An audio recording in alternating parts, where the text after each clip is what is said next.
जितनी simple add होती है उतनी मुश्किल होती है बनानी। किसी भी ऐड को बनाते वक्त कोशिश तो ये की जाती है कि आप ज़्यादा प्रॉमिस ना करें। एडवर्टाइजिंग में कैटेगरी इंपॉर्टेंट रहती है। ऐड पता है कहाँ चलना चाहिए? आपकी ऑडियंस के दिल में चलना चाहिए। ह्यूमर भी एक इमोशन ही है ना, चौड़े में रखे काम करो, दैट्स इट। इस बम्बई शहर को सलाम।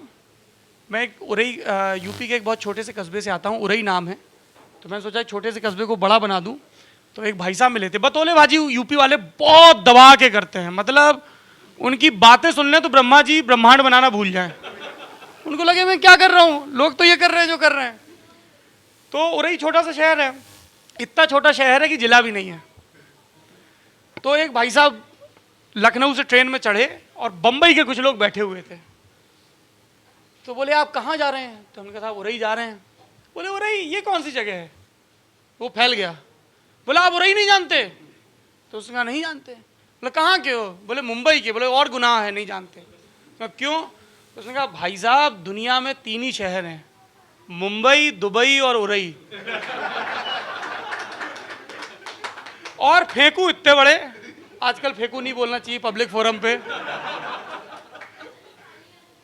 कि रास्ते में सर इंडस्ट्रियल एरिया पड़ा, हिंदुस्तान यूनिलीवर की फैक्ट्री लगी हुई थी, जगमगा रही। बोले वो क्या है? बोले एयरपोर्ट बन रहा है।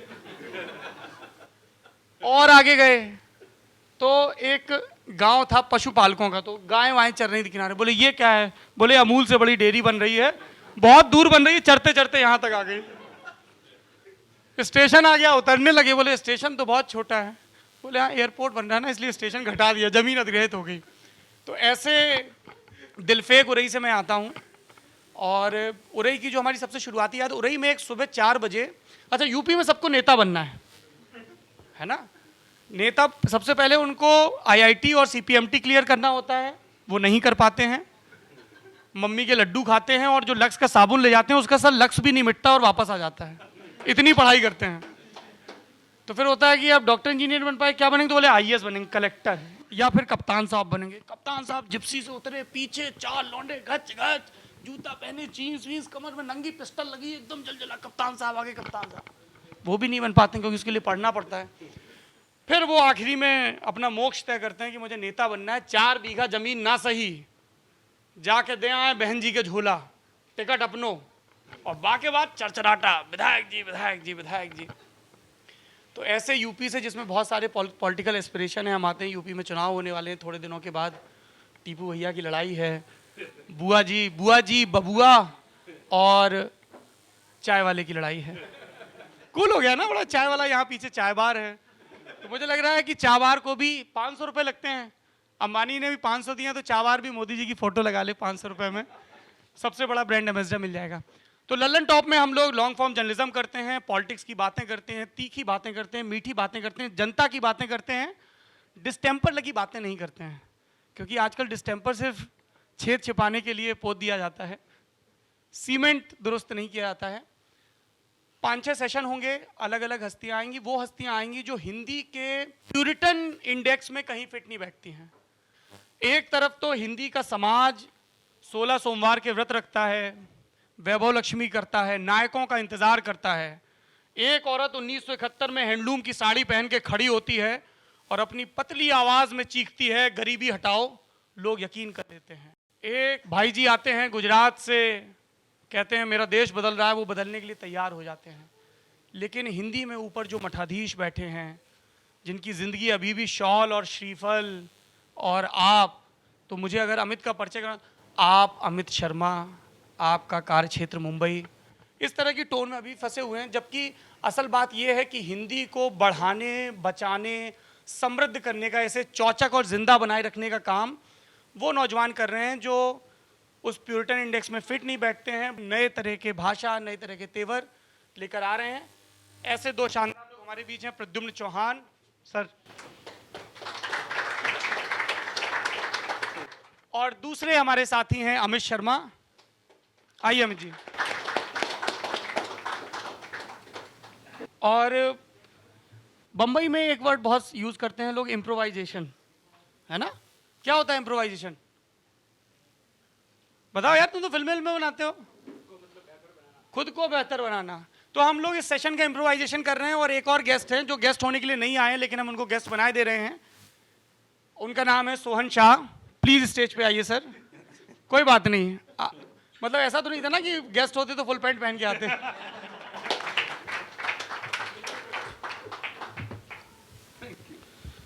हमारे पास गुलदस्ते नहीं हैं, हम लोग गुलदस्तों के भी चक्कर में नहीं पड़े हैं। इस देश में सर्वे पर बड़ा यकीन होता है। एक सर्वे में पाया गया कि 99% सर्वे झूठे होते हैं। एक सर्वे में यह भी पाया गया कि गेस्ट को जो गुलदस्ते दिए जाते हैं वो गेस्ट घर लेके नहीं जाते हैं और फिर वो रोटेशन में घूमने लगते हैं। सोहन एडवर्ड से जुड़े हुए थे, अभी भी जुड़े हुए हैं। पहले 5 दिन काम करते थे हफ्ते में, अब 7 दिन काम करते हैं, क्योंकि अब ये अपने लिए काम करते हैं। और इन्होंने ये तय किया कि एनजीओज इस देश में बहुत कमाल का काम कर रहे हैं, लेकिन हल्ला नहीं मचा रहे हैं। जो लोग असल में काम कर रहे हैं, ज़मीन से जुड़ के काम कर रहे हैं, उनके बारे में ज़्यादा बात नहीं हो रही। उनके बारे में बात होनी चाहिए ताकि और लोग भी प्रेरित हों और उनके काम को जान सकें। सोहन शाह से हम बात करेंगे। अमित, आप लोगों ने गूगल के अगर ऐड देखे हो, गूगल क्रोम के एक पाकिस्तान भारत वाला ऐड बहुत वायरल हुआ था, अमित ने बनाया। अमित ने एक बहुत चौचक फिल्म भी बनाई थी तेवर, जिसका लौंडा पिंटे सुपरमैन है, सलमान का फैन है। चिंकारा वगैरह तो नहीं मारा ना। और प्रद्युम्न है, मैकेनिज्म के हेड हैं। एमपी अजब है, सबसे गजब है, और बहुत सारे ऐड बनाए हैं। इससे ज़्यादा मुझे इन लोगों के बारे में नहीं पता है। एक किस्सा है बस जो मुझे कल रात सुनाया गया। इन लोगों ने नहीं सुनाया, इनके एक दोस्त ने, जो मेरा भी दोस्त है, सुनाया। और चूंकि हमने ये पिंकी प्रॉमिस ली हुई है कि बहुत ही इनफॉर्मल सी बातें होंगी, इसलिए वो किस्सा सुना दे रहे हैं। किस्सा ये है कि भाई साहब एक 18-19 साल का लौंडा, और बड़ा तेजाबी लौंडा। लौंडे ने तय किया कि हम तो फैंटम हैं, तो हम ये बीडीएम की वो कुंजी वुंजी पढ़ के तो पेपर पास करने में क्या धरा है? दुनिया गोल है, फिर घूम के आ जाना है। तो उन्होंने कहा कि हम ऐड फिल्में बनाएंगे। तो फिल्में बनाने के लिए असिस्ट करना पड़ता है। ये एक अच्छा शब्द बना दिया गया है। बेकारी प्रथा जो थी अंग्रेजों ने खत्म की थी, क्योंकि उस पर तो संविधान ने बैन लगा दिया, तो उसको एक नया नाम दे दिया गया, असिस्ट, एडी। पर एडी उतनी जरूरी होती है जितनी क्रिकेट में जरूरी होती है, बचाती है। तो भाई साहब लौंडा वो एडी बन गया, एक बहुत बड़े डायरेक्टर का। एक दिन एक शूट से वो लौट रहे थे, रात के बज गए 2, शहर दिल्ली, रोक लिया ठुल्लों ने। अब जब से केजरीवाल जी ने ठुल्ला बोल दिया तो ठुल्ला भी संवैधानिक शब्द हो गया, डर नहीं लगता पुलिस वालों के बारे में बोलते हुए। ये सो रहे थे, चौधरी बने, पैक शैक भी मारे होंगे, तब शायद शीला आंटी का इतना जोर भी नहीं था 21-25 वाला। और उन्होंने कहा कौन है क्या है, तो उनका पीछे, और जो पीछे बैठे थे वो बड़े चौधरी थे, उनके एक रिश्तेदार पुलिस में थे, जानने वाले थे, उनका कार्ड धरे रहते थे जेब में। तो जैसे कोई मामा आता था तुरंत दिखा देते थे, अपना दाएं बाएं हो जाते थे। इनको लगा वही करेंसी फिर चल जाएगी, तब डिमोनेटाइजेशन भी नहीं हुआ था। तो पुलिस वाले आए, अदब में नहीं आए, हड़के में नहीं आए। उन्होंने सामान दिखा, बैग दिखा। लौंडे ने बैग खोला, बैग से सबसे पहले निकली पिस्टल। रात के 2 बजे हैं, लौंडे के बैग से पिस्टल निकल रही। पुलिस वाले 4 के चारों भाग के जिप्सी के पीछे चले गए। लौंडे को लगा अब तो एनकाउंटर होके रहेगा, और चूंकि लौंडा अभी एडी था इसलिए खबर भी सिंगल कॉलम ही बनेगी।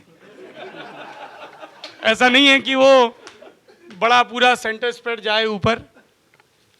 लौंडे को समझ में नहीं आया, फिर आ गया, क्योंकि ऐड वाले 30 सेकंड में सोच लेते हैं।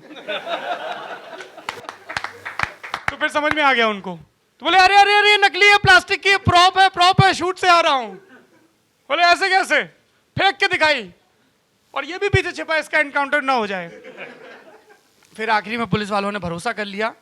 उसके आगे पुलिस वालों ने क्या किया ये लौंडे ने किसी को नहीं बताया, इसलिए हमें भी नहीं पता है। लड़का बीच में बैठा है, नाम अमित शर्मा है। इन तीनों लोगों से बात करेंगे। मेरे दोस्त केतन, जो ये कहते हैं कि बीटेक करके आए हैं, मैंने मार्कशीट नहीं देखी है, और हम ये सोचते हैं बीटेक करके आए होंगे तो एक्सेल शीट बना लेते होंगे, जो कि ये नहीं बना पाते हैं। केतन लखनऊ से हैं, क्रिकेट और सिनेमा से बहुत प्यार करते हैं, दाढ़ी के बाद। तो 1 नंबर पे दाढ़ी, दूसरे पे क्रिकेट, तीसरे पे सिनेमा, इसी क्रम में। बड़े होके क्या करना चाहते हैं ये इनको अभी तक पता नहीं चला है। छोटे हैं इसलिए ललन टॉप में काम करते हैं। ललन टॉप छोटा सा है। आइए केतन, आपके हवाले वतन। यहाँ पर 3 ऐड के काफ़ी बड़े सारे लोग बैठे हुए हैं। तो एड्स का ये है कि वो एक प्रोडक्ट के बारे में बताता है, राइट? और अगर हम सभी ड्रोन बन जाएं और हम ऊपर उड़ने लगें, तो हमें पता चलेगा कि नीचे सब कुछ, जो कुछ भी वो प्रोडक्ट ही है, जो कुछ भी है, अगर इंसान भी है तो वो भी एक प्रोडक्ट है। और इस प्रोडक्ट के लिए ये ज़रूरी हो गया है कि उसके बारे में लोगों को बताया जाए। ये एक बहुत ही ज़रूरी चीज़ आ गई है कि इसके बारे में मुझे बताना है कि इसमें ऐसा है वैसा है। जैसे मैं एक डिओड्रेंट बनाऊँ तो मैं बताऊँगा कि बॉस ये डिओड्रेंट आप लगाओ, बिल्कुल छत फाड़ के एक लड़की गिरेगी। या मैं एक टूथपेस्ट बनाऊँ तो मैं बोलूँगा कि आप ना एक दरवाजे के पास वेट करते रहना, एक लड़की आएगी, आप ज़ोर से सांस छोड़ना और वो लड़की इंप्रेस हो जाएगी। लड़कियाँ इतनी जल्दी इंप्रेस नहीं होती हैं। मतलब एक डिओड्रेंट लगाने से और एक टूथपेस्ट से इतनी जल्दी इंप्रेस नहीं होती हैं। बट ये एक इस तरह से इतनी जल्दबाजी में क्यों दिखा दिया जाता है ऐड में कि एक बस एक डिओड्रेंट लगाया और एक लड़की आगे गिर गई। इतनी जल्दबाजी किस, मतलब क्या एक कंपल्शन आ जाता है तो उसको किस तरह से आप जिप फाइल में सारी चीज़ों को कर लेते हो? ये सवाल जो है काफ़ी आवाज़ सुनाई दे रही है? हाँ, काफ़ी डिफ़िकल्ट है बिकॉज यू नो किसी भी ऐड को बनाते वक्त कोशिश तो ये की जाती है कि आप ज़्यादा प्रॉमिस ना करें। यू शुड बी, आप रीजनेबल दायरे में रह के प्रॉमिस करें। बट अब डिओड्रेंट्स की एक प्रथा बन गई है कि वो लड़कियां कहीं से भी आसमान से आती हैं, एलिवेटर से आती हैं, कहीं कहीं से भी निकल कर आती हैं। ये क्यों चल रहा है, इसका कोई बहुत ही, इसीलिए मैंने कहा डिफ़िकल्ट सवाल है। एक्स का तो बिकता ही है, बाकी कुछ डिओड्रेंट अलग तरीके के कमर्शियल्स भी कर रहे हैं। एंड जहाँ तक मेरा मानना है, मैंने ऐसा कोई ऐड बनाया नहीं है और मैं इससे ज़्यादा मतलब इत्तेफाक नहीं रखता हूँ। इनफैक्ट जितनी भी ऐड हम बनाते हैं उसमें कोशिश ये करते हैं कि एक रीजनेबल दायरे में रह के इंसाइटफुली लोगों से जुड़ा जाए। मेरे हिसाब से ये अच्छे एक्सेप्शंस नहीं हैं, ये उदाहरण अच्छे नहीं हैं। इनफैक्ट हम बाकी काफ़ी एडवर्टाइजिंग की बात कर सकते हैं जहाँ पर चाहे वो इंश्योरेंस हो, बैंकिंग हो, ज्वेलरी हो, कार्स हो, टेलीकॉम हो, जहाँ पे लोग पते की बात करते हैं और लोगों से अच्छी तरीके से जुड़ पाते हैं। मुझे इस चीज़ में हमेशा से ऐसा लगा कि आप लोग जो पढ़ाई करते हैं, किताबें पढ़ी, फिल्म्स देखी, तो उसमें कौन सी ऐसी पर्टिकुलर चीज़ें होती हैं जो आपके ऐड बनाने के सेंस को इन्फ्लुएंस करती हैं? मतलब आप कैसा, कौन सा ऐसा लिटरेचर पढ़ते हैं, आप किस तरह का पढ़ते हैं, क्या कुछ अलग होता है? हाय, माय नेम इज़ अमित। मैंने एक्चुअली कोई पढ़ाई नहीं करी यार, frankly if you ask me. मैं स्कूल से निकला और सीधा प्रदीप सरकार डायरेक्टर हैं, मैंने उनको ज्वाइन कर लिया। वही एक स्कूल है बेसिकली। उसके अंदर आपको एक ही चीज़ सिखाई जाती है कि अपनी आँख खुले रखो, कान खुले रखो, दिमाग खुला रखो, मुंह बंद रखो, तो ही सबसे ज़्यादा सीख पाओगे। जहाँ मुंह खोलोगे वहाँ नहीं सीख पाओगे। तो एज सच कुछ लिटरेचर पर से मैं अपने बारे में बात कर रहा हूँ, मैंने कुछ नहीं पढ़ा है। एक कहानी आती है जो ये सर लिखते हैं, एक कहानी आती है जो दिल से जुड़ी होती है, तो दिल से जुड़ जाती है और उसके बाद में उसको एक इमोशनल दायरे के अंदर अगर वो कहानी है तो उसको उसी हिसाब से बोलने का मन करता है। और उस किरदार को अगर मैं अपने आप से फील कर सकूं कि मैं वो हूं, और उस सिंपल चीज़ को अगर मैं फील कर रहा हूं, अगर मैं फील कर रहा हूं तो शायद बाकी लोग भी फील करेंगे, बिकॉज मैं एक बहुत ही सिंपल बैकग्राउंड, सिंपल फैमिली से आता हूं और सिंप्लिसिटी इज़ द की। तो सिंप्लिसिटी, एडवर्टाइजिंग भी आजकल 90% एडवर्टाइजिंग हैज़ बिकम बहुत ही ज़्यादा सिंपल हो गई है, जहाँ पे कहानियों के तौर पे बात की जा रही है, जहाँ पर सिर्फ अब वो बॉम्बे डाइंग के एड्स नहीं बन रहे हैं कि जिसके अंदर एक दो लड़कियां आई और एक्स का, जैसे आपने बोला, वो बहुत कम एड्स बनते हैं ऐसे। तो इमोशनल जोन में ज़्यादा चल रहा है आजकल, विच इज़ वेरी गुड। जो स्टोरी जोन में ज़्यादा चल रहा है आजकल, जो कि बहुत ही अच्छा है। तो पढ़ाई वही है जो आपने अपने घर से सीखा है, आपकी अपब्रिंगिंग। आप जैसे मैं अपने बारे में बात करूंगा तो मैं इमोशनल हूँ, मैं बात बात में रो देता हूँ, रुला भी देते हैं लोग। यहाँ बैठे हैं दो, रुलाते रहते हैं मेरे को, मेरे दो एडीज़ हैं। तो दैट्स द थिंग कि आप उस कहानी को कितना ज़्यादा फील करते हैं अंदर से, और कितना ज़्यादा उसको निभाने में, उसको स्टोरी टेलिंग में उसको आप किस तरह से अच्छे से बोल सकते हैं। मुझे इसी के कंटिन्यूएशन में पूछना है कि टीवी पे सिर्फ दो चीज़ें ऐसी रहीं जो जिन्हें देख के मैं रोया था। पहला था सचिन की फेयरवेल स्पीच, और दूसरा था साइलेंट नेशनल एंथम। तो मुझे उसकी पूरी जर्नी के बारे में जानना है और आई एम वेरी श्योर कि हर कोई जानना चाहता है उसके बारे में। साइलेंट नेशनल एंथम पता नहीं सबने यहाँ पे देखा कि नहीं देखा। नहीं देखा तो मैं बता देता हूँ। नेशनल एंथम जो म्यूट बच्चे जो हैं वो दे आर परफॉर्मिंग, क्योंकि वो गा नहीं सकते, तो वो साइन लैंग्वेज के अंदर पूरा उन्होंने किया है। एक्चुअली मैं गया था एक एडवर्टाइजिंग एजेंसी के अंदर, जहाँ पे बॉबी पवार नाम के एक धुरंधर हैं एडवर्टाइजिंग के। उन्होंने एक किसी प्रोडक्ट के बारे में बात चल रही थी। जब वो मीटिंग ख़त्म हो गई, बहुत ख़राब सी स्क्रिप्ट थी बहुत वो, तो मैं जब मीटिंग ख़त्म हुई मैं बाहर निकलने लगा तो उन्होंने बोला, अरे अमित यार एक सेकेंड, एक आइडिया है मेरे पास में। मैंने कहा क्या? तो बोले कि silent national anthem mute kids. तो मैंने कहा सर ये फिल्म रहने दो, मैं ये बनाता हूँ। तो बोले इसमें पैसा नहीं है, ये फ्री में बनानी पड़ेगी। मैं सर पैसा छोड़ो सर, फ्री में बनाएंगे इसको। तो वो वहाँ से जो एक बेसिक कहानी जो उन्होंने दी थी, मैंने कहा इसको मैं फिर अपने हिसाब से बनाऊंगा। तो उन्होंने बोला जैसा तुमको बनाना तुम बनाओ उसको। तो पहले तो हमने पता किया कि बॉम्बे के अराउंड कितने स्कूल हैं, बॉम्बे के अंदर और बॉम्बे के अराउंड कितने म्यूट बच्चों के जो स्कूल हैं। वहाँ पर हम लोगों ने पता लगाया, एक महिला हैं, उनका मैं नाम भूल गया हूँ, सॉरी, मेरे को आएगा नाम याद अभी उनका, जो बहुत ही कमाल की औरत है। She herself is a mute woman, और वो आपका लिप रीड करती हैं। जब आप बात करते हो तो आपका लिप रीड करती हैं। She is that sharp. तो उन्होंने हमारी काफ़ी हेल्प करी कि वो स्कूल निकाले, हम उन स्कूल्स में गए, और जितने भी स्कूल में हम लोग गए, फिर हम लोगों ने वहाँ पे 12 दिन का एक वर्कशॉप रखा उन बच्चों के साथ में। वो नेशनल एंथम को हम लोगों ने, बिकॉज सबको एक साथ में करना था, तो मैंने नेशनल एंथम अपनी आवाज़ में गाया, क्योंकि देयर वाज अनदर टीचर जो सुन सकती थी वो गाना, तो वो गाती थी, ये लिप रीड करती थी, लिप रीड के साथ में वो एक्शन करती थी।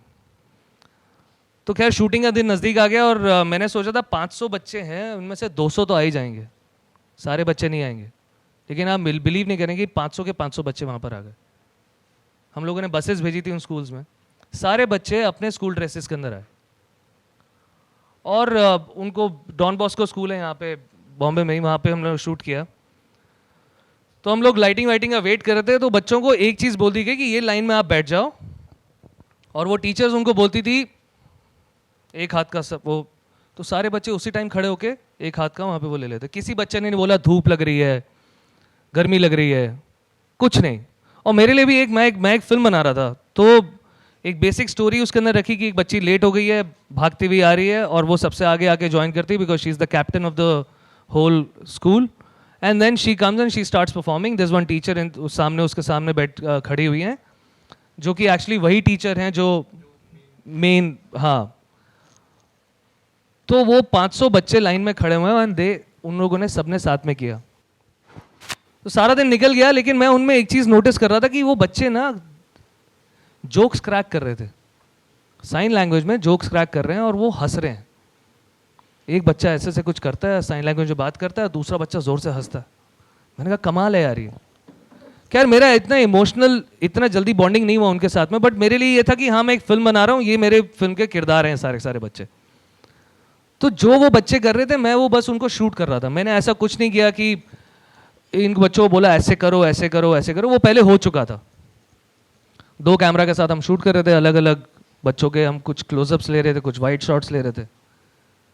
तो एक छोटा सा बच्चा था जो खड़ा नहीं हो सकता था, वो ही वॉज बॉडी वाइज भी वो थोड़ा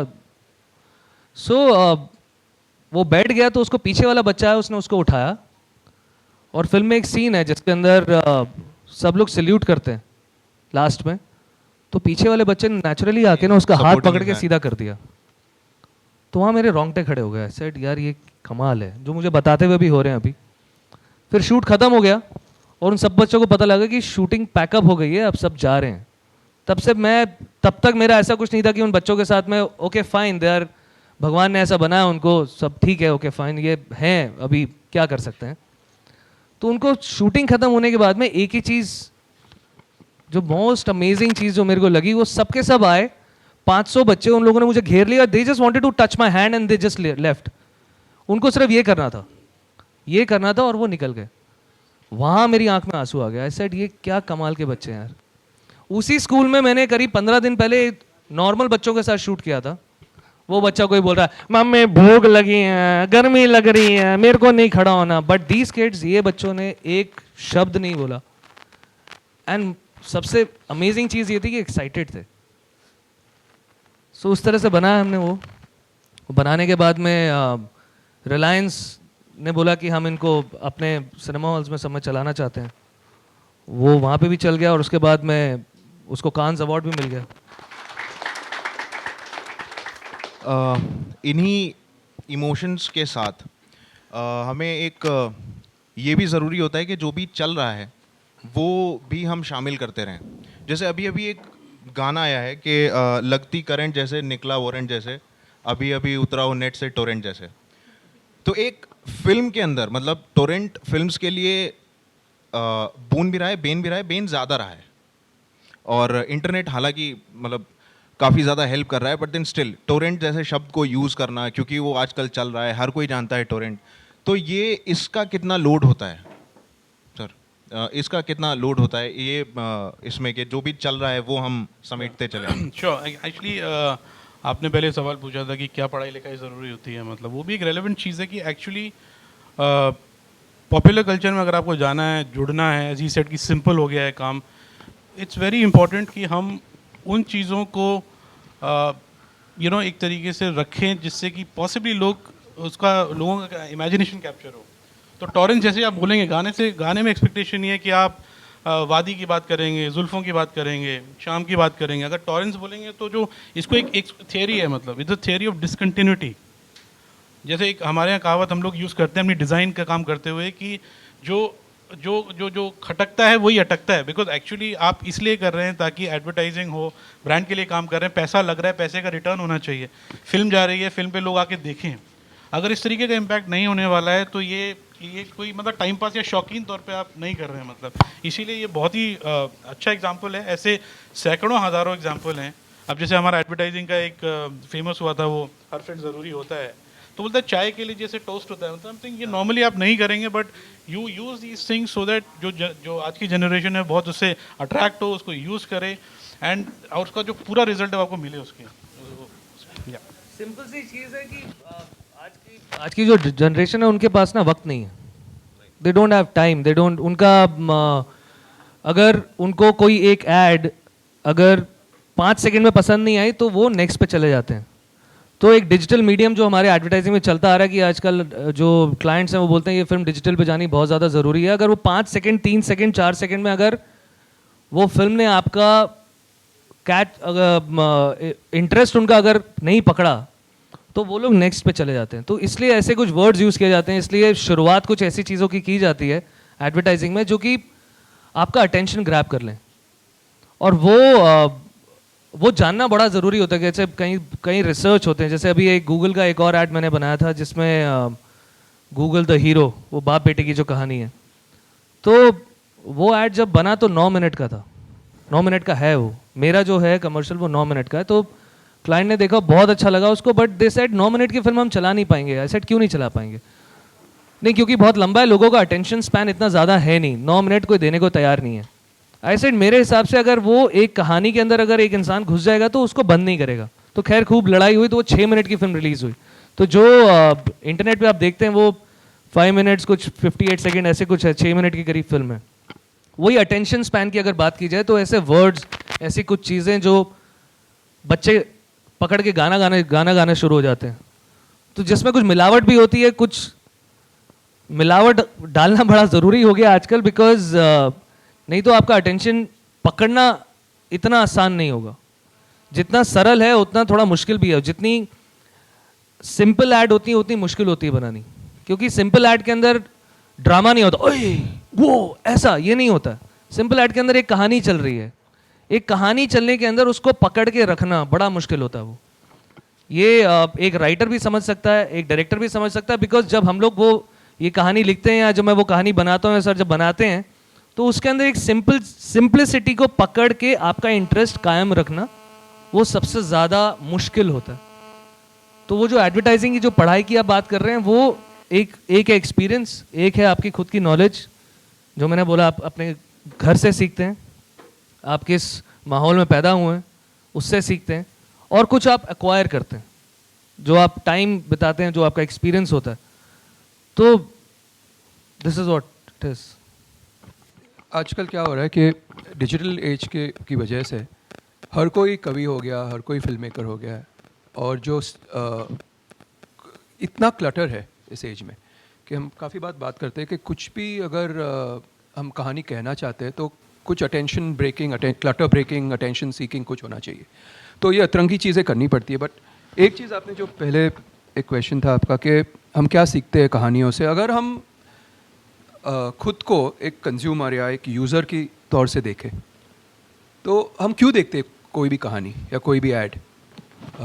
हमारी फिज़िकल ग्रोथ जो है वो तो थम जाती है कुछ सालों के बाद, लेकिन जो एक मेंटल, इंटेलेक्चुअल, स्पिरिचुअल ग्रोथ है, हम कहीं ना कहीं सभी चीज़ों में उसको खोजते हैं कि इस कहानी ने मुझे कुछ किसी और तरीके से सोचने में मजबूर किया है कि नहीं, या मुझे एंटरटेन किया जो बहुत ही एक बेसिक इंटरेक्शन है, या मुझे मेरे दिमाग के जो डायमेंशंस है वो खुल रहे हैं कि नहीं। और ये जो अमित जो बता रहे थे, एक बार घुस गए कहानी में, उसका घुसने का मतलब क्या होता है? ये होता है कि कुछ तो है जो मैं अलग तरीके से सोच रहा हूँ, और यही फिल्म से, कविताओं से हमको लगता है कि इस कविता के बाद या इस फिल्म के बाद मेरी सोच जो इसके पहले थी वो बदल गई है। कि एक बार जब इंसान की सोच बदल जाती है वो पहले डायमेंशन पे नहीं जाती है, तो वो जो पावर होता है हमको एक ओवरटली नहीं पता चलता है, लेकिन जब हम पढ़ते हैं कुछ, उसको इंटरनलाइज करते हैं, तो हमारा जो ऑलमोस्ट इंटेलेक्चुअल ग्रोथ होता है एंड वो एडिक्टिव हो जाता है। और आई थिंक जो एक तो एक बेसिक लेवल का, जैसे ब्रांड्स की बात आपने की थी, एक्स पैसा फेंकेगा, लड़कियां दिखाएगा, एक अटेंशन ब्रेकिंग लाएगा और वो करता रहेगा, बट जब तक पैसा है तब तक चलेगा। लेकिन जो कहानी दिल में घुसती है और ये दिमाग के डायमेंशन चेंज करती है, उसके लिए पैसे की ज़रूरत नहीं है, वो उसी तौर पे चलती रहेगी आगे। वो डिफरेंस बहुत बड़ा है। अगर आप लोगों ने मैडमैन नाम की सीरीज़ देखी हो या सुना उसके बारे में, 60s में अमेरिका में एडवर्टाइजिंग कैसे होती थी, बहुत ही ब्यूटीफुल एक लाइन मैं आपको सुनाना चाहता हूँ। When he said this about dimensions, thinking, heart and all of that. होता क्या है, एक होता है पैसा देके ज़बरदस्ती मैसेजिंग को आपके हलक से उतारा जाए, वो 99% एडवर्टाइजिंग वैसे बिहेव करती है। मैडमैन में जो डॉन ड्रेपर, जो कल्ट क्रिएटिव डायरेक्टर है, उसकी एक बहुत प्यारी लाइन है। ही सेज, आपका ऐड पता है कहाँ चलना चाहिए? आपके ऑडियंस के दिल में चलना चाहिए, क्योंकि एक बार आपके ऑडियंस के दिल में वो चलने लग गया ना, तो उसका आप पैसा कैलकुलेट ही नहीं कर सकते कि वो कब तक चलता है। जो भी आप इंडिया के जो एड्स, जैसे मान लीजिए कैडबरी के ऐड हैं, वोडाफोन के ऐड हैं, आज तक चलते हैं। आप बताइए कौन सा मीडिया प्लान है, कौन सी, आप उस पर आपका हिसाब नहीं लगा सकते। मतलब उस तरीके की, जैसे मार्केटर्स जो हमारे साथ बात करते हैं, रिटर्न ऑन इन्वेस्टमेंट की बात करते हैं, आप कैलकुलेट भी नहीं कर सकते, इट इज़ इनकैलकुलेबल। ओके, तो ये बहुत ही अच्छी बात इन्होंने बोली कि कहीं से भी आप पढ़ लिख कर आए हैं, किसी भी तरीके की कहानी किसी ब्रांड के लिए बोल रहे हैं, आपका पर्पज़ ये होना चाहिए कि ये इतना लंबी इनिंग्स खेले अपने इम्पैक्ट के तौर पर कि इनकैलकुलेबल रिटर्न ऑन इन्वेस्टमेंट मिले उसके ऊपर। एक लाइन है जो मैं कहना चाहूँगा कि अपनी हस्ती का भी इंसान को इरफान ना हुआ।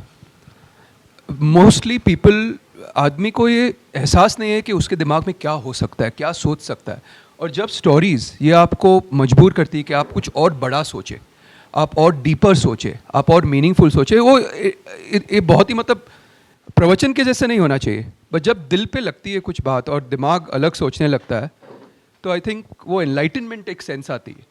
एंड वो मतलब मोक्ष वाली एनलाइटनमेंट है, वो एवरीडे योगी वाली एनलाइटनमेंट, कि हमको रोज़ लगा रहे कुछ मैंने और कुछ सोचा जो पावरफुल है, और वो बहुत पावरफुल फीलिंग आती है और वो सस्टेन होती है।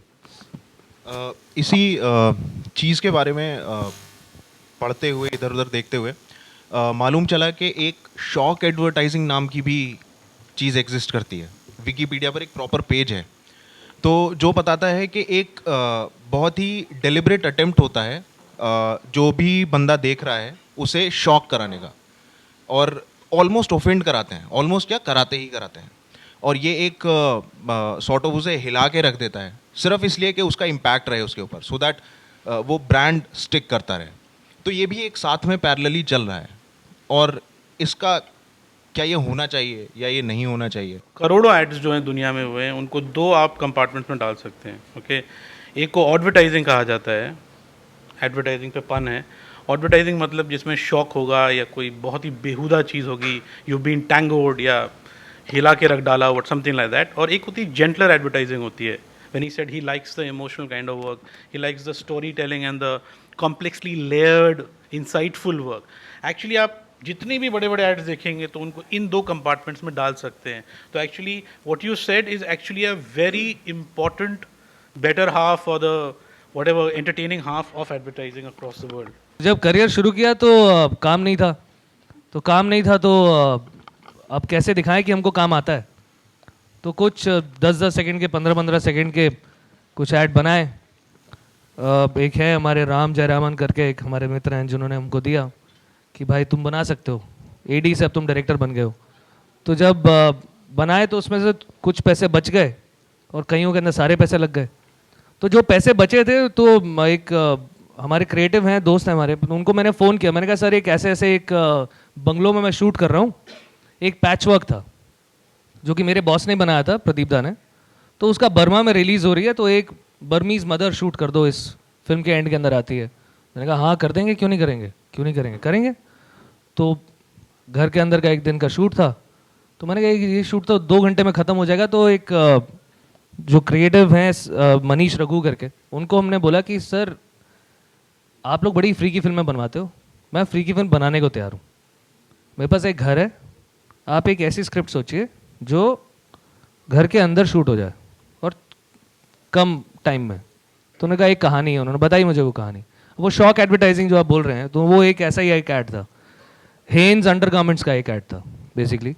तो वो सुहाग रात का एक सीन है, तो उसके अंदर पता नहीं आप सबने देखा कि नहीं, सुहाग रात का सीन है और वो लड़की जो है वो दूध और छुआरे वाला दूध लेकर के आती है और वो हस्बैंड जो है बेड के पीछे खड़ा है और वो अपना नाड़ा वाड़ा खोल रहा है. यहाँ पे उसने ऊपर अटका लिया है अपना शेरवानी का वो, और नाड़ा वाड़ा खोल रहा है, फिर कैंची उठा लेता है. तो बीवी पहले तो देखती है नाड़ा वाड़ा खोल रहा है तो खुश हो रही है, तो फिर वो कैंची जब उठाता है तो वो घबरा जाती है और वो कैंची अंदर डाल देता है और एक खच की एक आवाज़ आती है. तो बीवी को वहाँ पे, तब तक हस्बैंड को पता नहीं है वाइफ वहाँ पे खड़ी हुई है, तो खच की आवाज़ आती है, वाइफ करती है तो वो घबरा जाती है. तो उसने में हस्बैंड ऐसा है, वो ऐसे उसी पोजीशन में खड़ा खड़ा उसको देख रहा है और वो टैग निकालता है. एक लाइन आती है, हेन्स टैगलेस अंडरगारमेंट्स, ना होगा इरिटेशन, ना होगा समथिंग.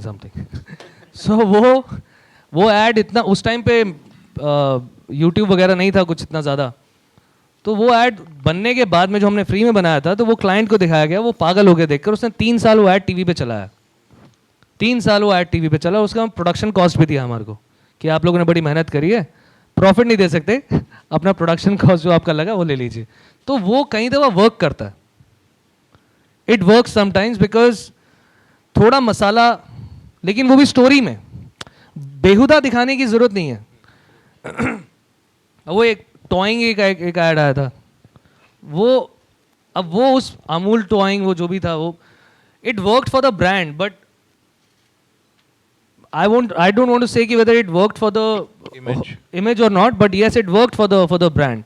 कि अब अमूल या लक्स कोजी या मुझे नहीं लगता बम्बई में कोई ज़्यादातर लोग बनियान भी पहनते हैं.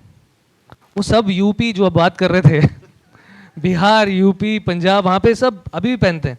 तो वो ब्रांड उसी चीज़ को जगह भी फिक्स करता कि यहाँ हमारा जो है, दिस इज़ द प्लेस जहाँ पे हमारी सबसे ज़्यादा बनियान बिकेगी या यहाँ पे अंडरवियर चलेगा. ये हमारा टारगेट ऑडियंस है.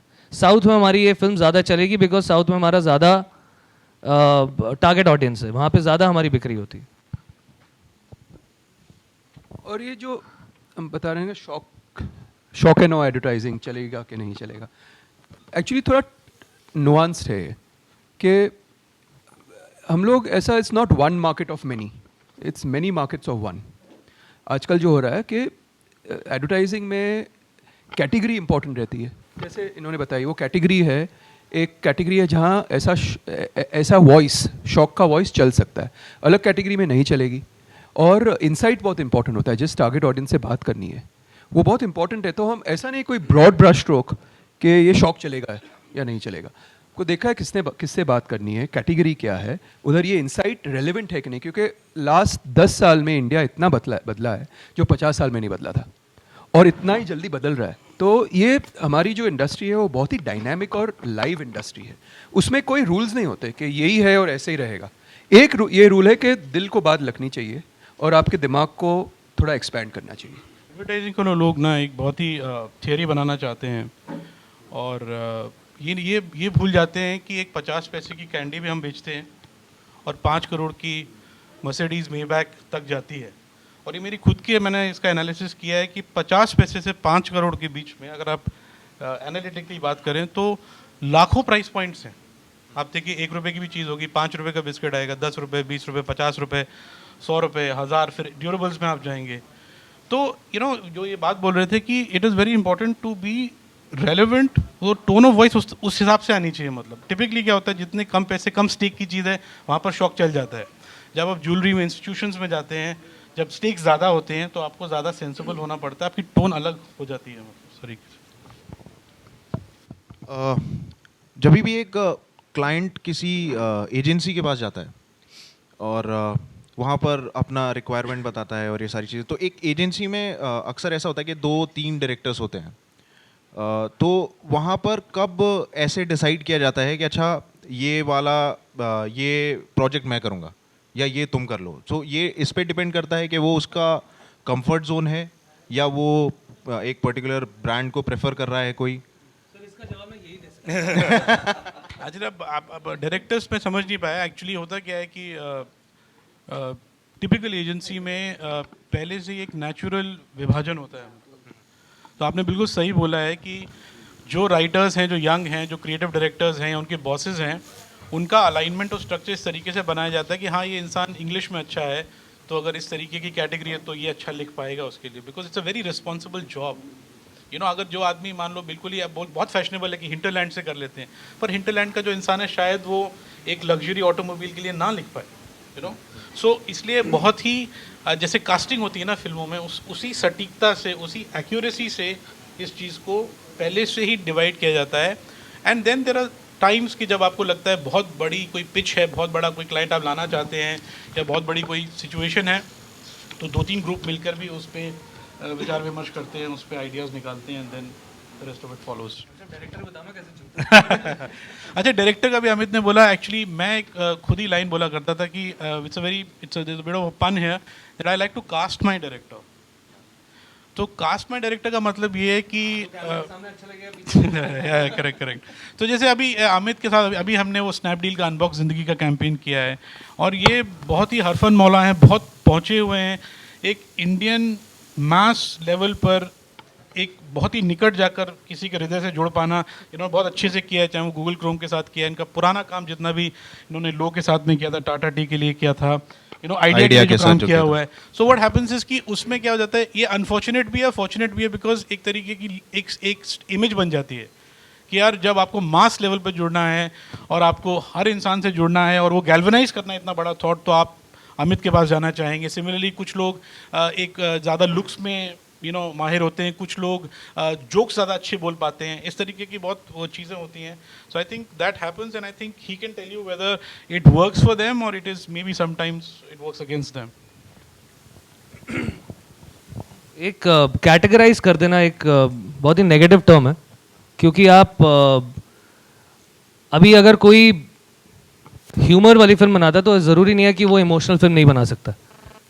But advertising is a dangerous industry where people they try and we all get categorized at some point.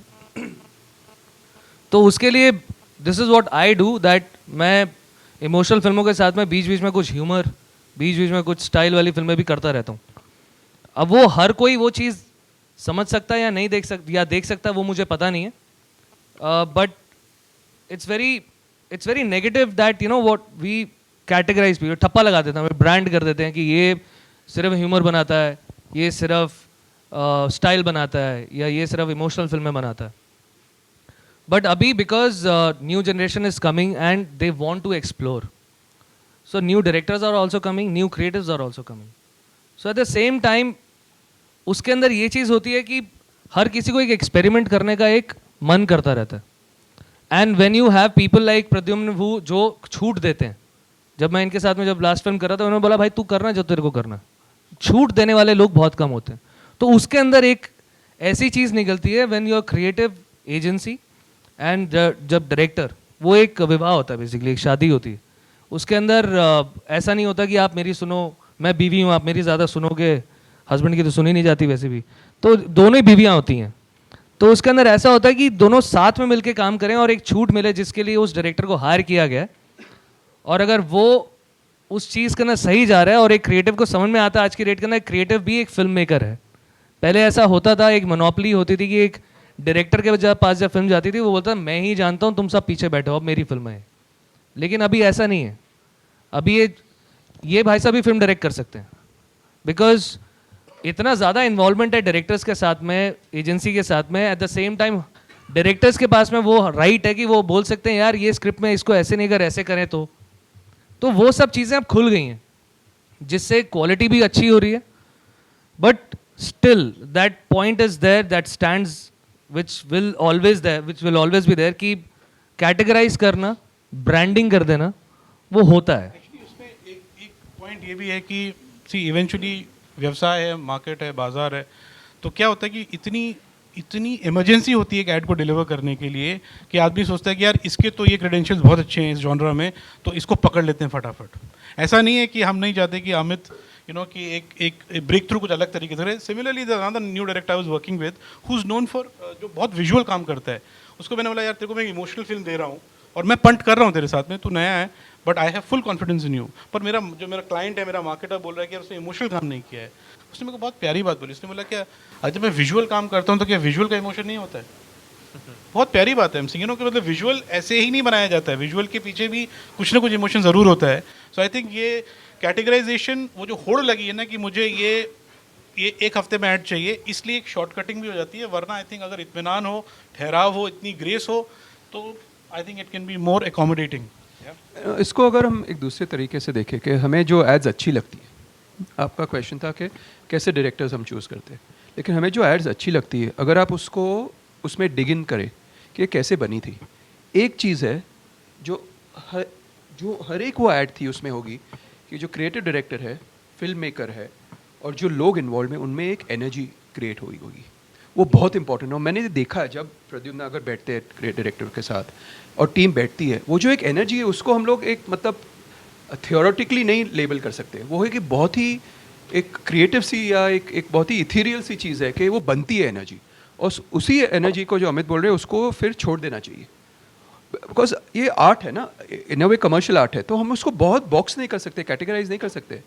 ये तुक्का लगता है कभी कभी कि बन गए लोग, सब कुछ सब अलाइन हो गया और कुछ निकल गया काम।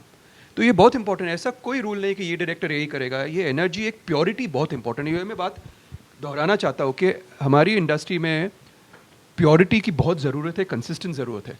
और प्रॉब्लम क्या होता है कि ईगोज़ और प्योरिटी का ये बहुत ही एक झगड़ा होता है हमारी इंडस्ट्री में, और जब तक ये प्योरिटी रहेगी, ये अच्छी फिल्में, अच्छी कहानियाँ बनती रहेगी।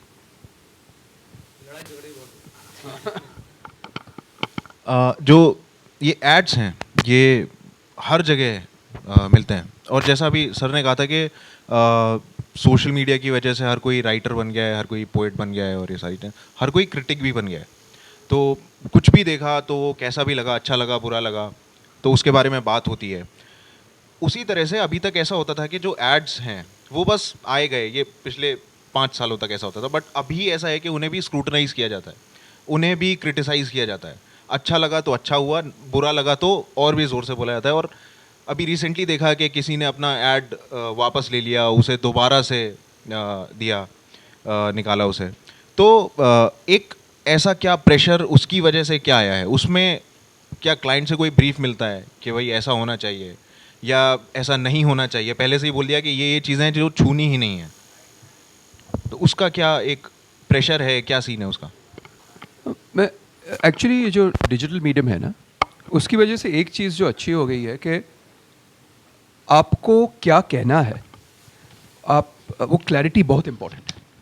बिकॉज वंस आप कुछ डाल देते हैं ना, जब सोचो आप कुछ नहीं कर सकते, बट डालने के पहले आपको बहुत ही बारीकी से सोचना है कि आप क्या कहने वाले हैं और सच बोलना है। ये 2 प्रिंसिपल्स बहुत इंपॉर्टेंट हो गए कि अगर आप जैसे बोलते हैं ना, अगर सच बोलो तो फिर डर नहीं ना किसी ने कुछ भी पूछ लिया, आपने सच you don't have to remember कि मैंने क्या कहा था और क्या मैनिपुलेट किया था। अगर आप सच कहोगे और उसको एक क्लियरली कहोगे तो डिजिटल मीडिया से डरने की का कोई डर ही नहीं है डिजिटल मीडिया का। बट वो जो डेप्थ और जो आपको रिगर चाहिए जब आप बैठते हो टीम के साथ, ब्रांड टीम के साथ डायरेक्ट, कि हमें ये कहना है, क्लियरली कहना है और सच कहना है अपने ब्रांड के बारे में, अपने ओपिनियन के बारे में, तो फिर डिजिटल मीडिया अच्छी लगी नहीं अच्छी लगी वो उन पे है, उतना कंट्रोल नहीं है उस पर। अमित, चौड़े में होके काम करना चाहिए यार। चौड़े में रह के काम करो, दैट्स इट। डरने का क्या है? अब किसी को सब्जेक्टिव मीडियम है, मतलब किसी को कुछ अच्छा लगेगा, किसी को कुछ नहीं अच्छा लगेगा। अब किसी ने अगर बुराई लिखी तो किसी ने अच्छाई भी लिखी है। आप जो आप कमेंट्स पढ़ते हैं और जो उसके बाद में जो एक्शंस लेते हैं, जैसे मैंने एक केबीसी के लिए फिल्म्स बनाई थी बच्चन साहब के साथ में, तो उसके अंदर कैंपेन था कि कोई भी सवाल छोटा नहीं होता। तो उसके अंदर कुछ सवाल थे कि पहला सवाल था कि अकबर के बाप का नाम क्या है, वो उसके ऊपर एक फिल्म थी। दूसरा सवाल था कि हमारा संविधान किसने लिखा है, उसके ऊपर एक फिल्म थी। फिर एक फिल्म थी कि तुम मुझे खून दो मैं तुम्हें आज़ादी दूंगा, ये किसने कहा था। तो ये 3 सब्जेक्ट के ऊपर 3 अलग अलग फिल्में थी। वो फिल्में बन गई, बहुत अच्छी लगी, रिलीज़ हो गई। तो उसी शाम को मैं बच्चन साहब से मिलने गया, तो कहते हैं हाँ अरे आओ आओ आओ आओ, बैठो बैठो, अमित आओ। मेरे घर के नीचे कुछ लोग धरना देने के लिए आ रहे हैं, वो पिक्चर रिलीज़ हो गई है, उस पर बैन लगने वाला है। तो मैं उनको बोलने वाला हूँ भाई मैंने तो सिर्फ एक्टिंग करी, इन्होंने बनाई है, इनको लेके जाओ साथ में। अब तुम मुझे खून दो मैं तुम्हें आज़ादी दूंगा, ये किसने कहा था, उसके ऊपर अगर एक कमर्शियल बना है तो कहीं पे कलकत्ता में एक बवाल हो गया कि ये कैसे तुमने बोल दिया कि तुम मुझे खून दो मैं तुम्हें आज़ादी दूंगा, किसी को पता नहीं है। क्योंकि हम ऐड में दिखाते हैं कि नहीं पता होता, उस किरदार को नहीं पता होता है।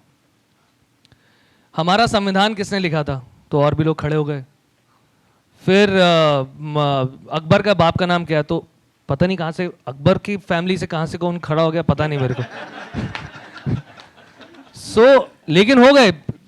हमारे देश में वेले लोग भी हैं, ऐसा नहीं है कि सभी बिजी हैं, sorry to say that, but हाँ वेले लोग भी हैं जिनको मुद्दों की बाल की खाल निकालने की आदत है। वो कमर्शियल फनी था, देखकर सब हंसे, लेकिन वो हंसे नहीं, उनको गुस्सा आया। अब क्यों आया, दिमाग कहीं और चल रहा था।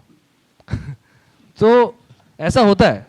तो उसके अंदर अगर ये बोल दिया जाए यार नहीं नहीं नहीं ये ऐड बैन हो जाएगी, तो वो फिर गलत है, क्योंकि आप एक अच्छे कंटेंट को मार रहे हैं। आप you should not kill a good content. लेकिन ऐसा होता है कि आजकल वो जब बैन हो जाती हैं तो नेक्स्ट टाइम वही जब केबीसी का कमर्शियल बनेगा तब क्लाइंट बोलेगा कि यार नहीं, लास्ट टाइम ऐसे से बैन हो गई, हमको ऑफर करनी पड़ गई फिल्म। तो अब ऐसा कुछ सोचो कि जो इसके ऊपर मुद्दा ना उठे, लेकिन फिर भी उठ जाता है। उसका कुछ अंत नहीं है, बट उसके लिए आप अच्छे कंटेंट को मार नहीं सकते। क्या ये ज़रूरी है कि किसी भी ऐड में एक वो जो दिल में चलने वाली बात कही, एक मैसेज या फिर एक इमोशनल चीज़ जुड़ी हो, क्या ये ज़रूरी है या ज़रूरी हो गया है अभी, ये ट्रेंड में है क्या? ज़रूरी कुछ भी नहीं है। अगर देखा जाए तो ज़रूरी वो है कि मैं क्या बना रहा हूँ।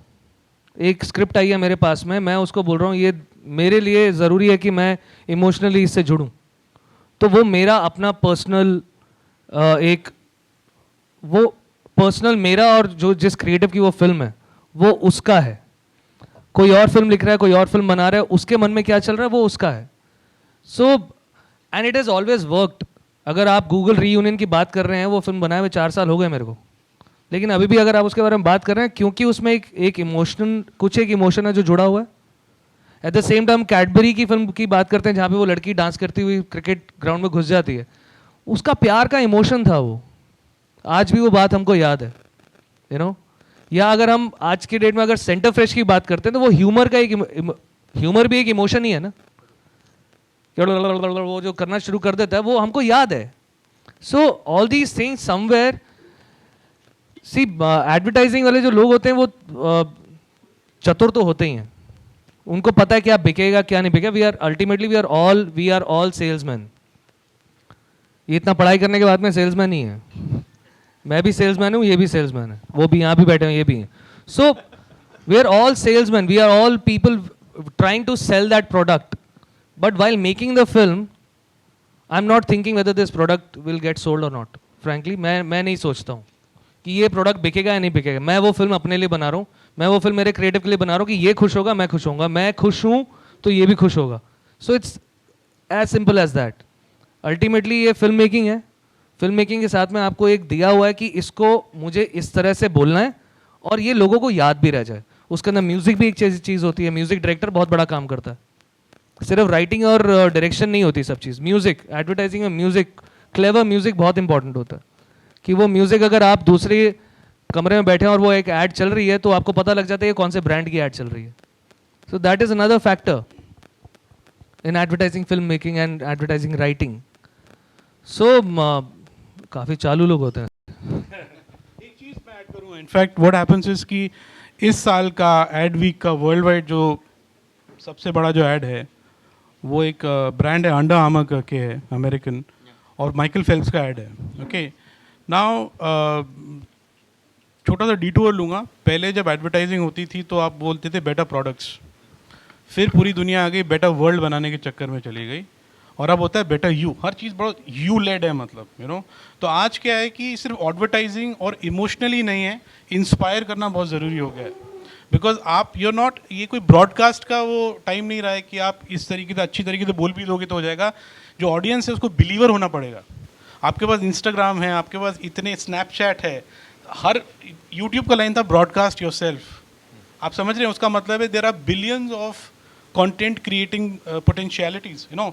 तो कहने का मतलब ये है कि आज मार्केटर्स को भी समझ में आ गया है कि इंस्पिरेशन लाना अपने काम में बहुत ज़रूरी है मेरे हिसाब से। That for me is the primary emotion. आपने जो बताया ना, एक लाइन है एडवर्टाइजिंग के लिए कि पीपल बाय इमोशनली, दे जस्टिफाई रैशनली। और ये बहुत सालों से चलते आ रहा है, क्योंकि हम लोग समझते नहीं इमोशंस, रैशनैलिटी समझते हैं, और हमारे दिमाग ऐसा है कि ये इस वजह पर, हमारा एक्चुअल क्यू होता है इमोशनैलिटी। और एक दूसरी चीज़ है कि हम जो एडवर्टाइजिंग, हम लोग एडवर्टाइजिंग की बहुत करते हैं, लेकिन इट्स नॉट ओनली एडवर्टाइजिंग ना। एडवर्टाइजिंग के बाद बहुत सारी चीज़ें होती है, आपके टच पॉइंट, आपका कस्टमर सर्विस, आप मॉल में जाते हैं कुछ देखते हो, तो एडवर्टाइजिंग ब्रांड के लिए बनता है, नॉट ऑलवेज सेल्स के लिए। और the best way to understand that is relationship. हमारी जो इंसानों के साथ रिलेशनशिप होती है, वैसे ही ब्रांड के साथ रिलेशनशिप होने लगती है। इसीलिए इमोशन चलता है, क्योंकि एक दो लोगों के बीच में जो रिलेशनशिप होती है उसकी सबसे ऊंची जो बात है वो इमोशन है। तो एडवर्टाइजिंग का यही काम नहीं है कि मैंने ऐड दिखा दी और बेच दिया, नहीं, एक कनेक्शन बनाना है, एक रिलेशनशिप बनाना है, एक बॉन्ड बनाना है, इसीलिए इमोशन चलता है। इट्स नॉट दैट हम लोग सब क्लोजेट आर्टिस्ट है और एडवर्टाइजिंग जो कमर्शियल आर्ट है उसमें भी आर्ट घुसाना चाहते हैं, वो नहीं है। It actually works in human behaviour and it goes with language also. जैसे 15 साल पहले तक या 10 साल पहले तक अंग्रेजी एडवर्टाइजिंग ज़्यादा होती थी, आज की डेट में हिंदी एडवर्टाइजिंग ज़्यादा होती है। तो उसका भी एक रीज़न है, आप हिंदी एडवर्टाइजिंग से ज़्यादा लोग जुड़ते हैं, ज़्यादा आप कहानी बता सकते हैं। और हर चीज़ कहानी नहीं है, एक प्रोडक्ट की कहानी है। तो इसलिए वो ब्रांड मैनेजर अगर अपने प्रोडक्ट के बारे में बात करता है तो हम उसको ये नहीं बोल सकते अरे नहीं यार तुम्हारी बात नहीं सुननी, अरे तुम्हारा प्रोडक्ट तो तुमको हमसे ज़्यादा तुमको अपना प्रोडक्ट पता है, तो उसकी बात सुननी पड़ती है। तो कहानी में मत घुसो। सर मेरा नाम अभिषेक है, मैं बैंकर हूँ और मैं जनरली ज़्यादा टीवी देखता नहीं हूँ, लेकिन फिर भी बचपन की जो यादें हैं, मैंने ऐसा देखा है आप जो एड्स आते हैं लोग उनमें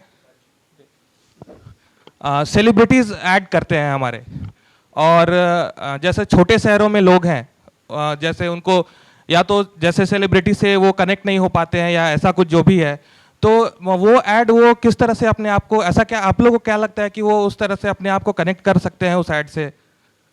जो सेलिब्रिटीज़ के एड्स हैं, जैसे लक्स में शाहरुख खान 4-5 अभिनेत्रियों के साथ नहा रहे हैं, या वैसा और भी जैसे ये आमिर खान साहब टाइटन का ऐड करने के लिए सेल्समैन बन के किसी के घर पहुंच जाते हैं, तो आप ऐसा क्या सोचते हैं कि लोग उस ऐड से अपने आप को कनेक्ट करते होंगे? एक वो भी एक तरीका है सामान बेचने का, क्योंकि उनको लगता है अगर शाहरुख खान या आमिर खान वो घड़ी पहन रहे हैं और शाहरुख खान उसी साबुन से नहा रहे हैं, तो भाई मेरे को भी उसी साबुन से नहाना है यार, वो घड़ी तो मेरे को ही पहननी है। ये एक मतलब प्रोडक्ट सेल करने का एक तरीका हो गया और उस प्रोडक्ट को ज़्यादा दूरी तक पहुंचाने का, लोगों तक, मास तक पहुंचाने का एक सिंपल तरीका हो गया कि इसमें एक सेलिब्रिटी को ले लेते हैं। एक नॉर्मल एक्टर की कौन आवाज़ सुनने वाला है? वो आएगा तो यार चलो छोड़ो, अरे शाहरुख खान कुछ बोल रहा है, सलमान भाई कुछ बोल रहे हैं, अरे आमिर खान कुछ बोल रहे हैं, तो वो सुन लेते हैं। ये एक रीज़न है, उनको लिया जाता है। दूसरा क्या सवाल था आपका?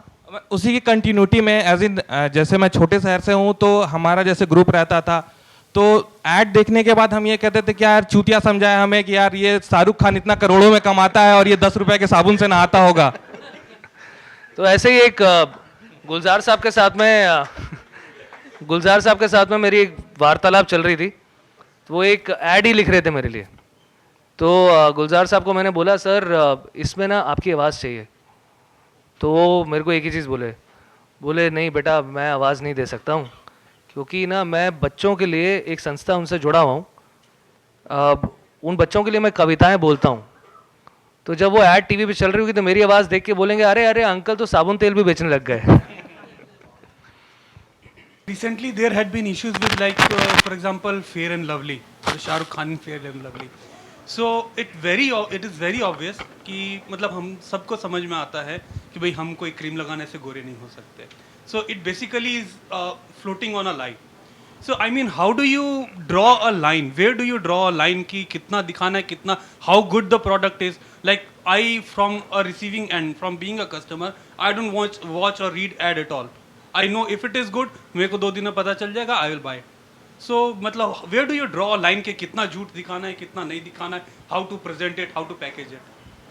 Sir, unfortunately, Fair and Lovely is the most selling brand. I mean, in sorry cream. about that, but It is a racial brand, but वो सबसे ज़्यादा बिकता है हिंदुस्तान में, क्योंकि हम लोग talking about the line, drawing about the line. Forget about Fair and Lovely. How do you or where do you draw a line? What to show and what not to show? How to decide?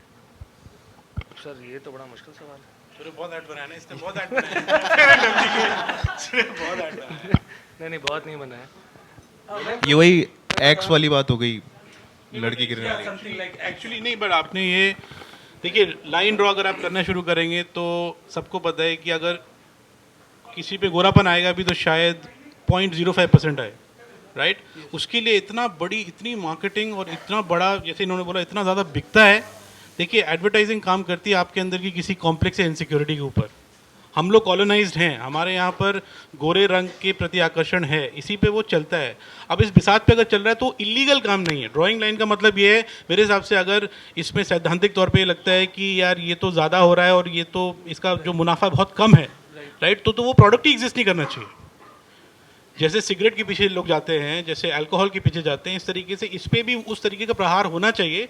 But शायद उसमें कुछ scientific या कुछ fine print या कुछ lab experiment होते होंगे कि ये 0.05% या 0.15% इसको करता है, और इतने से भी करने से कंज्यूमर को खुशी मिल रही है, इसलिए पूरा ये ताना बाना बना हुआ है।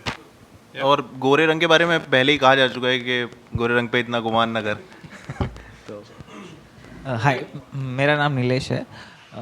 2 टाइप के ऐड हम नॉर्मली ज़्यादा देखते हैं। एक जिनका फ्रीक्वेंसी बहुत होता है, मतलब उसको इतनी बार चलाया जाता है कि कस्टमर के माइंड में वो ऐड बैठ जाए, और एक रीयूनियन टाइप्स की लोग एक दूसरे को बोलते हैं कि जाके ऐड देखो, it's like becomes like a film. So ये पहले से ही डिसाइडेड होता है कि किस टाइप का बनाना है, लाइक फ्रीक्वेंसी कम रखना है या ज़्यादा रखना है। डज इट डिपेंड कि उस हिसाब से ऐड बनता है, मतलब पहले से ही do you decide on this और वर्क ऑन दिस? देखिए, ये Amit should also talk about it, but मैं एक बहुत इंपॉर्टेंट बात आपको बताऊंगा एडवर्टाइजिंग के पर्सपेक्टिव से, कि 2 हमारी थियोरीज है, पुश एंड पुल थियोरी। जिस जो आप बोल रहे हैं कि इतना ऐड चलता है, इतना ऐड चलता है, 20 सेकंड चलता है, 10 सेकंड चलता है, कान और नाक से निकलने लग जाता है, वो पुश होता है। एक मार्केटर पुश कर रहा है अपने प्रोडक्ट, उसमें कुछ भी पुल नहीं है, उसमें कोई आकर्षण नहीं है, उसमें कोई इंसाइट नहीं है, राइट? मेरे पास पैसा है, मैं खर्च करूँगा, आप मुझे खरीदिए, ठीक है? जो इन्होंने गूगल क्रोम, जो इन्होंने गुंडप्पा से शुरू किया था, जिसको आप वायरल बोलते हैं, जब लोग आप शेयर करते हैं अपने दोस्तों के साथ में, आप वाहवाही करते हैं, आप उस पर कॉमेंट लिखते हैं, और उसके मेट्रिक्स आते हैं नीचे उन फेसबुक और यूट्यूब में आते हैं कि भैया इतना बड़ा बवाल मच रहा है इसका, वो तो एक्चुअली ड्रीम है एक मार्केटर के लिए। But I tell you why वो माइनॉरिटी में क्यों है। I tell you why. होता क्या है, एक मार्केटिंग डिपार्टमेंट होता है जहाँ लोगों की नौकरियाँ होती हैं, सबसे सेफ काम होता है रिसर्च करना और ऐसे कंटेंट को डालना जो कि बार बार चलाकर चले अपने ऊपर, टीवी के ऊपर, वो सेफ काम होता है। तो 99% सेफ काम ही होता है दुनिया में, इसीलिए उस तरीके के ऐड ज़्यादातर होते हैं। किसी ऐसी चीज़ पे इतना पैसा खर्च करना कि शायद ये लोगों को पसंद आए, और शायद अगर आप मान लो इनका ऐड पसंद नहीं आता, खुदा ना खास्ता, तो पैसा तो खर्च हुआ था ना उसके ऊपर, वो मार्केटर वो रिस्क नहीं लेना चाहता है, इसीलिए उसकी माइनॉरिटी है। बट द फैक्ट इज़, आपने सही बोला है कि ये जो एड्स हैं जो लोग शेयर करते हैं, जो पुल मैकेनिज्म पे बेस्ड हैं, that is the new wave, that is where the grace and the poise of story telling and branding will happen in the next phase. एक चीज़ जो हम लोग काफ़ी बार देखते हैं आपके क्वेश्चन के ऊपर मैं कहना चाहता हूँ कि बहुत से क्लाइंट्स ये बताते हैं कि मुझे वायरल ऐड चाहिए, बहुत से क्लाइंट, लेकिन उसके साथ जो करेज चाहिए ना वायरल ऐड बना की, वो नहीं होती है। तो अगर वो मिसमैच है तो आप जो बताया डिसीजन कैसे लेते हैं, सबको चाहिए गूगल क्रोम का ऐड, लेकिन उसके लिए जो एक ओपन माइंडेडनेस और करेज होना चाहिए कि अच्छा हम लोग we let the director do what he wants, let the creative do what he wants, इसलिए हम लोग उतने वायरल ऐड देखते नहीं हैं। क्योंकि आप मानेंगे नहीं कि एक क्लाइंट सामने से आके बोलता है कि मेरा ब्रांडिंग हटा दो इसमें से, कभी सुना आपने ऐसा हुआ? तो गूगल के अंदर जब वो शूट कर रहे थे, उसके बाद हमने एक मीटिंग की शूट से पहले, तो उसके अंदर एक जगह पे आ रहा था कि ये जो गूगल है बार बार आ रहा है फिल्म में। तो जो उस टाइम पे गूगल के हेड, जो इंडिया के हेड जो थे, अब यहाँ पे नहीं है, वो चले गए अमेरिका, तो वो उन्होंने एक सिंपल सी चीज़ बोली मेरे को, ही सेड कि ये हटा दो यहाँ से, आप इसको यहाँ पे मत दिखाओ। आई सेड मैं हटाना चाहता हूँ यहाँ से, तो इसे हटा दो ना। तो ऐसे आप कमाल हो, ऐसे कैसे बोल रहे हो आपका ब्रांड हटा दो? इसे मेरा ब्रांड दुनिया जानती है, गूगल दुनिया जानता है, मुझे उसको एडवर्टाइज नहीं करना है। आप एक ऐसी फिल्म बनाओ जो आप बनाना चाहते हो, दैट वाज द छूट, और इसलिए वो वैसी फिल्म बनी। वो स्क्रिप्ट जो स्क्रिप्ट भी जो लिखी थी, सुकेश करके मेरे बहुत अच्छे दोस्त हैं जिनकी वो स्क्रिप्ट है, सुकेश नायर, वो जब स्क्रिप्ट लिखी और जब मेरे को भेजी, तब भेजने के बाद मैं स्क्रिप्ट पढ़ी, मैं पागल हो गया। मैंने कहा ये मैं बनाऊंगा। तो ही सेड ये रिलीज़ करनी है 14 अगस्त एट 11:59 पे गूगल के साइट पे रिलीज़ होनी है ऐड। तो मैंने कहा मैं नहीं बनाऊंगा। तो ही सेड क्यों? मैंने कहा मैं बिज़ी हूँ और ये मैं जल्दबाजी में फिल्म नहीं बन सकती है, तो इसको ना ही बनाओ। क्योंकि एक अच्छी स्क्रिप्ट को अगर आप ख़राब कर दें, उससे बुरी चीज़ हो नहीं सकती है। तो आई सेड वो करना मेरे लिए मुश्किल होगा, वो आप किसी और के पास चले जाओ। And literally, and this actually happened. तो वो मेरी किस्मत अच्छी थी कि क्लाइंट ने बोला नहीं ठीक है, लेट्स वेट फॉर हिम, और 1.5 महीने के बाद में हमने वो फिल्म बनाई। उन्होंने वो छोड़ दिया कि उनको 15 अगस्त पर रिलीज़ करनी है, कुछ भी है। तो इसलिए शायद अच्छी बातें हो रही हैं उस फिल्म के बारे में, कि बहुत सारा एफर्ट भी किया, बहुत सब चीज़ें गई जो मिलकर और वो एक इंसान फिल्म नहीं बनाता, वो मैंने अकेले ने फिल्म नहीं बनाई, वो उस क्लाइंट ने भी बनाई, उस मार्केटिंग मैनेजर ने भी बनाई, उस क्रिएटिव ने भी बनाई, एक स्पॉट बॉय ने भी बनाई, जो कि बहुत इंपॉर्टेंट है ओपन होना। हाल फिलहाल जो मेरा ये निजी मानना है कि कहीं ना कहीं ऑडियंस को इमोशनल फूल भी बनाया जा रहा है। मैं सिर्फ एक उदाहरण यहाँ पर ये देना चाहूँगी कि जितने आपके डिजिटल प्लेटफॉर्म्स हैं स्पेशली, और उसमें भी ई-टेल चैनल्स, जैसा शुरुआत हुई कैसे, भारी discount, bumper discount, bumper cell, ये सब वो सब। उसके बाद दौर आया खूब सारे ब्रांड्स, ये ब्रांड वो ब्रांड। अब लगभग सारे प्लेयर्स इस वक्त इमोशनल क्वेश्चन पे खेल रहे हैं, ये कितना जायज़ है? और आपको मालूम है कि इस समय की स्थिति क्या है? अगर मैं इकोनॉमिक टर्म्स में देखूं, बड़े शहरों की ज़्यादातर जनता क्रेडिट कार्ड यूज़ करती है, अकाउंट में सैलरी ख़त्म होने को होती है लेकिन क्रेडिट पे चल रहा होता है। तो आप इमोशनल फूल बनाने का भी एक है, मतलब ऑडियंस के साथ इमोशनल कनेक्ट अच्छी बात है, लेकिन उसके लिए भी तो आपको एक लाइन ड्रॉ करनी पड़ेगी, like he said you where you draw the line. Numbers तो उनके बहुत ही कम है actually. You know the thing is कि ये पहले आप एक रिटेल से जाके आप चीज़ें खरीदते हो, चाहे आप कैश में खरीदें या क्रेडिट कार्ड में खरीदें, ओके। और आई वोंट से कि इमोशनल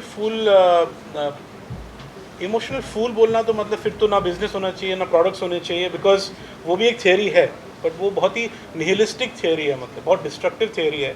बट अगर लोग हैं और निजी ज़िंदगी में वो टी शर्ट पहनेंगे, डिओड्रेंट यूज़ करेंगे, ज्वेलरी यूज़ करेंगे, तो आई थिंक इसलिए बहुत मुश्किल है, ये बहुत ही सब्जेक्टिव चीज़ है बोलना कि इसकी लाइन कहाँ ड्रॉ की जा सकती है। इनफैक्ट इन हिज क्वेश्चन वहाँ पे तो फिर भी आप बहुत एक एक्यूरेसी से बोल रहे थे कि जब ये प्रोडक्ट इतना ज़्यादा आपको वाइटनिंग नहीं कर सकता है तो इसको क्यों अलाउ किया जा रहा है। ओके वहाँ पर ये इसको समझना फिर भी मुझे जायज़ लगता है, बट अगर आप बहुत ही ब्रॉड स्ट्रोक में बोलेंगे वेदर इट्स ई कॉमर्स और regular commerce, I think it's bit of a stretch to comment on that की लाइन कहाँ होगी। आई एग्री यू नो कि ये emotional fool I don't agree with it at a basic level. We have the right, हमारे ऊपर है emotional fool बनना है नहीं। एडवर्टाइजिंग का ये ऑब्जेक्टिव है कि चॉइस दिखाना है कि ये चॉइस है आपकी। आई एग्री विथ यू और आपका ऑब्जर्वेशन बहुत सही है कि पहले ये जो ईटेल लाइन की आपने बात की ना, वहाँ एक प्रोसेस है कि कंज्यूमर्स खरीद नहीं रहे, वो कंज्यूमर्स को खरीद रहे हैं। ईटेल में दे आर बाइंग कंज्यूमर्स, क्योंकि वैल्यूएशन होता है, सारे लोग लॉस में जा रहे हैं। तो उनका एक बिजनेस मुद्दा है कि कंज्यूमर्स दिखाओ और डिस्काउंटिंग दो। अब डिस्काउंटिंग हो गया, कंज्यूमर्स खरीद लिए हमने, अब उनको बॉन्ड क्रिएट करो। नाउ दैट कि कितना कैसे बॉन्ड क्रिएट करना है, जो आप बता रहे हैं इमोशनल फूल बनाना है, वो उस कॉर्पोरेट पे, एड एजेंसी पे निर्भर है कि उनका मॉरल कंपस कितना है। और there are bodies like ASCI and etcetera जो मॉनिटर करता है वो कि आप कितना प्रॉमिस कर सकते हो नहीं कर सकते हो। सो एक इकोसिस्टम है, लेकिन अल्टीमेटली इंसान पे निर्भर है ना उसको कितना फूल बनना है या नहीं। एक सिंपल सी चीज़ है, कहानी आई किसी के पास बनाने के लिए, किसी ने कहानी लिखी, किसी ने कहानी लिखवाई। उस प्रोडक्ट के अंदर अब एडवर्टाइजिंग एजेंसी का काम है उस प्रोडक्ट को एडवर्टाइज करना। तभी उस क्लाइंट ने एडवर्टाइजिंग एजेंसी को हायर किया है कि ये मेरे प्रोडक्ट को आगे लेकर के जाएंगे, लोगों के सामने पहुंचाएंगे।